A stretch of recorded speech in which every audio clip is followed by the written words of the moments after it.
ঐন্দ্রী ভট্টাচার্য, সুব্রত গুপ্ত যারা senior IPS, তাদেরকে বাদ দিয়ে মনোজ পন্থকে মুখ্য সচিব করা হলো এবং সিনিয়র আরো সিনিয়র। দেখুন, মনোজ পন্থ হচ্ছে দিদির কাছে একদম বিশ্বস্ত দিদির অনুচর।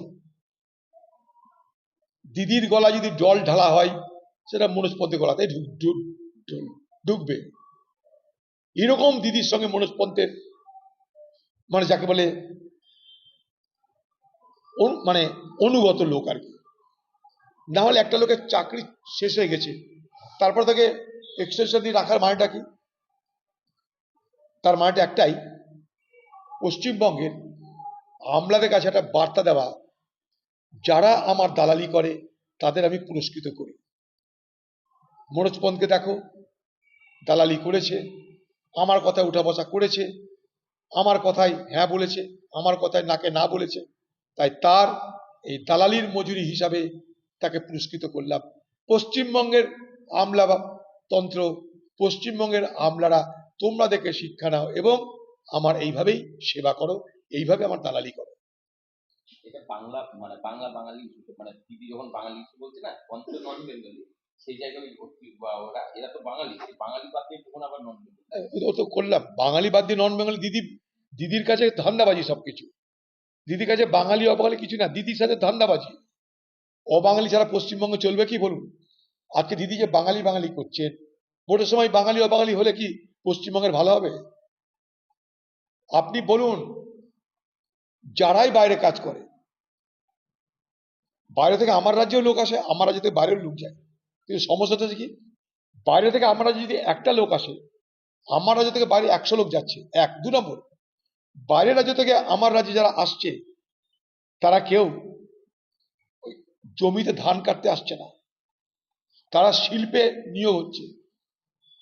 এই রাজ্য থেকে বাইরে যাক, আমি চাই এই রাজ্য থেকে সব বেকার বাইরে চলে যাক, কিন্তু তারা ডাক্তার হয়ে যাক, শিক্ষক হয়ে যাক, প্রফেসর হয়ে যাক, গবেষক হয়ে যাক, সেটা আমাদের গর্ব। আমাদের আপনি এখানে কাজ দিতে পারেননি, তাই যে বাংলা একদিন সারা ভারতবর্ষের রুটি রুজির জন্য সবচেয়ে আকর্ষণীয় রাজ্য ছিল, আর সেই বাংলা ছেড়ে দলে দলে লাখে লাখে মানুষ বাইরে পাড়ি দিচ্ছে, কেউ শখে নয়। পশ্চিমবঙ্গের তৃণমূল সরকারের ব্যর্থতা এর সব থেকে বড় কারণ। আজকে পশ্চিমবঙ্গের মুখ্যমন্ত্রী মমতা ব্যানার্জির কুমিরের কান্না দেখতে পাচ্ছেন। এতদিন শুনেছেন পরিযায়ী শ্রমিকের কথা? দিদি তো 11 সাল থেকে আছেন, 15 বছর ধরে কখনো দিদির মুখে পরিযায়ী শ্রমিকের কথা শুনেছেন? পরিযায়ী শ্রমিক যাতে আসতে না পারে, করোনা এক্সপ্রেস ঢুকতে দেবে না বলে আপনি প্রতিবাদ করেছিলেন। আজ ভোট বড় বালাই, ভোটের মরশুমে আর তো কোনো ইস্যু নেই দিদির হাতে। চারিদিকে চোর আর চোর, ধর্ষক আর ধর্ষক, মাঝখান থেকে যদি একটা নিঃশ্বাস নেওয়ার জায়গা পাওয়া যায়, তাই পরিযায়ী শ্রমিক ইস্যু হয়ে গেল। সেই পরিযায়ী শ্রমিকদের জন্য কিন্তু লড়ছে সেই পরিযায়ী শ্রমিকদের পরিবারের লোকেরা কোর্টে গিয়ে। দিদি কিন্তু সেখানে নাই, দিদি ভোটে আছে। দিদিকে ভোটে পাবেন, খাটাই পাবেন না, ভোটে পাবেন। দিদি পেটে নাই, ভোটে আছে। আজকে যে মমতা মিছিল করবেন, বাঙালির পক্ষে শেষ পেরেক মারতে রাস্তায় নামছে বলছেন বিজেপি পরিষদ। না, এগুলো ঠিক না।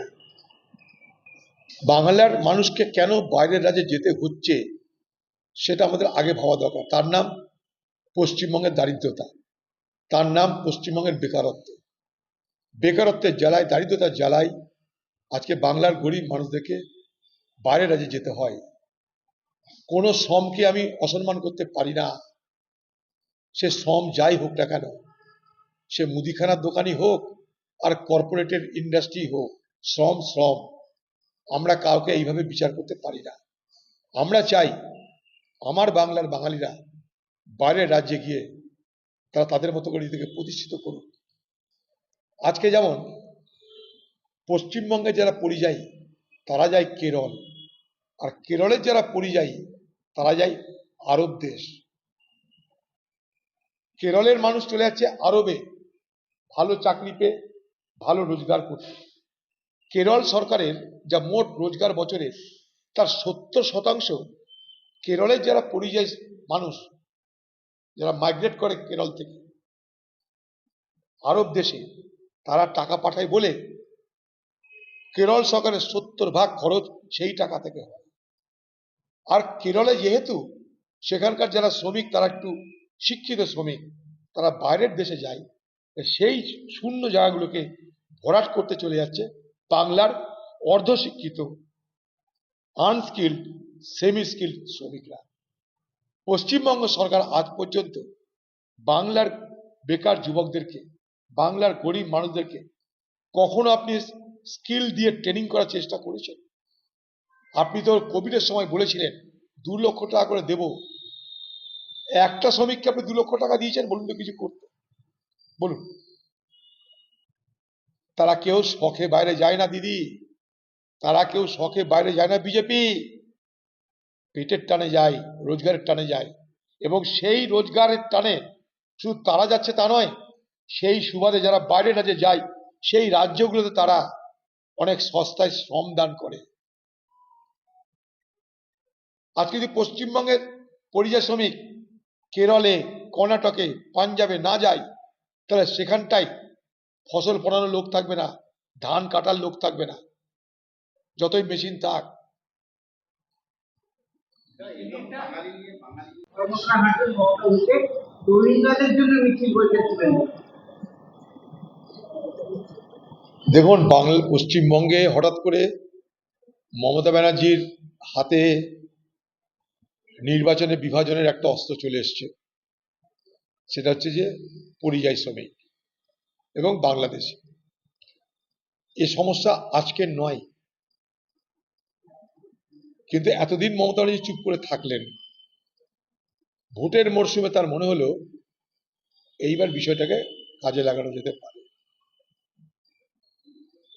উনি তো বলেছিলেন এর আগে, পরিযায়ী শ্রমিক তোমরা বাংলায় ফিরে এসো, তোমাদের প্রত্যেককে 2 লক্ষ টাকা করে আমি ক্ষতিপূরণ দেব, এ বাংলায় তোমাদের জন্য আমি আলাদা অ্যাপ চালু করে, পোর্টাল চালু করে কর্মের ব্যবস্থা করব, পরিযায়ী শ্রমিক সব বাংলায় ফিরে এসো।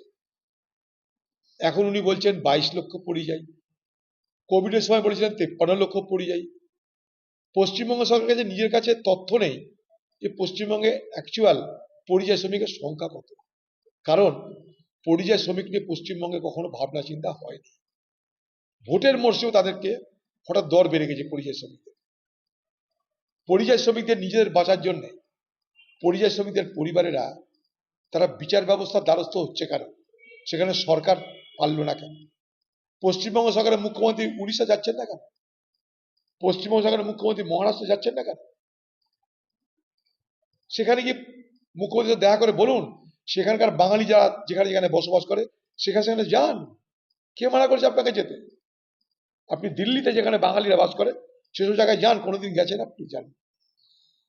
ভোটের মরশুমে বাজার চলে এসছে, আপনার হাতে একটা অস্ত্র চলে এসছে, এদিকে বাংলাদেশি হবে, ওদিকে রোহিঙ্গা হবে, মাঝখান থেকে ভোটের বিভাজন করা উদ্দেশ্য। এনআরসি, এর আগে এনআরসি কাজে লেগেছিল, এবার এনআরসি জায়গায় পরিযায়ী শ্রমিক কাজে লাগবে। অথচ পরিযায়ী শ্রমিকদের দেখার জন্য একটা মন্ত্রক, একটা মন্ত্রী করার জন্য আমি দাবি করেছিলাম কোভিডের আমলে, চ্যালেঞ্জ করে বলছি। মমতা ব্যানার্জিকে চিঠিও দিয়েছিলাম, হয়নি। এখন কুমিরের কান্না কাঁদবে। কালকে তো বলেছিস, এক কথা কত বলে আসিস। বলছি বাংলার বাইরে পক্ষে পাল্টা কথা তো কিরাম করে আমাদের মধ্যে কেউ কেউ আছে যারা আগুন লাগাতে ভালোবাসে, একে উদ্দেশ্য করে উদ্দেশ্য করে। আমি তো বলবো মন্ত্রী যিনি মন্ত্রী না, যে নেতা বলছে, তার মনোজিৎ নামে এত প্রীতি কেন জানি না, কিন্তু আমি জানি এ বাংলার কোনো মা বোন তাদের ঘরের সন্তানদের আগামী দিনে মনোজিৎ নাম রাখবে না। যেমন মুসলমানরা তাদের পরিবারের কোনো সন্তানকে মির্জাফর বলে ডাকে না, তেমনি আগামী দিনে পশ্চিমবঙ্গের মা বোনেরাও তাদের সন্তানকে কখনো মনোজিৎ নামে ডাকবে না বলে আমি বিশ্বাস করি। হ্যাঁ, ওই তো একটাই গল্প আছে, দিদি তো ধরা আছে, এদিকে ডিবিসি, ওদিকে কেন্দ্র, এদিকে আবহাওয়া, ধরাই আছে। দিদি বলে এই সব থেকে বড় তৃণমূলের শত্রু হচ্ছে আকাশ, সব থেকে বড় তৃণমূলের শত্রু বৃষ্টি। এতবার মানা করছি, এত প্রতিবাদ করছি, বৃষ্টি থামছে না, আকাশ মেঘ ভার করে আছে। অথচ এই ডিবিসিতে দিদির লোকরাও যাচ্ছে, ডিবিসি জল ছাড়ার সময় দিদির লোকরাও সই করছে। দিদিকে আমি চ্যালেঞ্জ করছি, যদি আমার কথা মিথ্যা হয় আমি 10 জুতো খাবো, আর আপনার কথা মিথ্যা হলে আপনি ক্ষমা চাইবেন। আপনি মিথ্যুক, ডিবিসিতে জল ছাড়া আপনার সরকারের অনুমোদিত পদ্ধতিতে হয়, আপনার সরকারের অনুমতি নিয়ে ডিবিসিতে জল ছাড়া হয়। আপনাকে আমি চ্যালেঞ্জ করছি, আপনি মুখ্যমন্ত্রী এটা জানেন না, তাই কখনো কখনো বলতে ইচ্ছা করছে আপনি মুখ্যমন্ত্রী না মূর্খমন্ত্রী। আমার বলতে ইচ্ছা করে আপনি মুখ্যমন্ত্রী নয়, যদি মূর্খমন্ত্রী নামটা নিতেন তাহলে এটা মানাতো আপনাকে।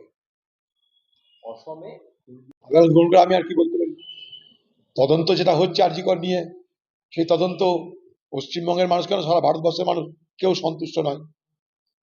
আরজিকর কাণ্ডে যে এমন না হয় সিবিআই বলে ওখানে কোনো খুনই হয়নি কোনোদিন, তা বললে হয়তো ঘাবড়াবো না আমরা।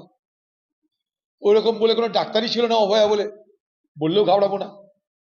এরকম জায়গায় যাচ্ছে এখন। যদি সাহেব বলে খুন হয়নি, ধর্ষণ হয়নি, কোনো ডাক্তার এরকম ছিল না, সবই কল্পলোকের কাহিনী, সবই গল্প, তাও সিবিআই করতে পারে। মানুষ তার বিচার করবে আজ না হয় কাল। কোনো অপরাধী ছাড়া পাবে না, সে সিবিআই তাকে বিরোধিতা করলো কি না করলো। অপরাধীর ছাড় পশ্চিমবঙ্গে হবে না আজ না হয় কাল। আপনি মিলিয়ে নেবেন এটা। 2026-এ হয় নাই, তারা নিশ্চিন্তে থাকুন। যারা অনুপ্রবেশ করেছেন, এই দেশে ধ্বংস করছেন, চক্রান্ত করছেন, তাদের ছেড়ে দেওয়া হবে না। 26-এ মুসলিমদের একটা বড় অংশ বিজেপি করবে। আর ধরুন এনআরসি দিয়ে কি করবে, আসামে এনআরসি থামিয়ে দিয়েছে এরা, ভরকি দেখানোর সব রাজনীতি এগুলো। এবং আরো বলছি, এনআরসি হলে মুসলমান থেকে হিন্দুদের বেশি ক্ষতি যে হয়, আসামটা সব থেকে বড় প্রমাণ। 19 লক্ষ বিদেশি চিহ্নিতকরণ হয়েছে, 14 লক্ষ হিন্দু, 5 লক্ষ মুসলমান। কসবা নিয়ে মনোজিৎ পুরস্কার নইলে শাস্তি, ভাঙড়ে তৃণমূলের নেতার সম্মানিত রূপায়। ভাঙড় তো তৃণমূলের সন্ত্রাসের বড় ল্যাবরেটরি না, ভাঙড়ে যে তৃণমূলই সন্ত্রাসের বড় ল্যাবরেটরি। এই ভাঙড় মডেল অন্যান্য জেলায় এর পরে হবে। এটা থেকে একটা জিনিস প্রমাণিত হচ্ছে যে মানুষ ক্রমশ তৃণমূল থেকে নিজেকে দূরে রাখতে চাইছে, মানুষ ক্রমশ বীতশ্রদ্ধ হচ্ছে তৃণমূলের প্রতি, মানুষ ক্রমশ তৃণপ্রতি মোহমুক্ত হচ্ছে। তাই সেই মানুষকে ধরে রাখার জন্য অর্থ প্রলোভন, এখন সরাসরি ধমকি দেওয়ার ব্যবস্থা হচ্ছে।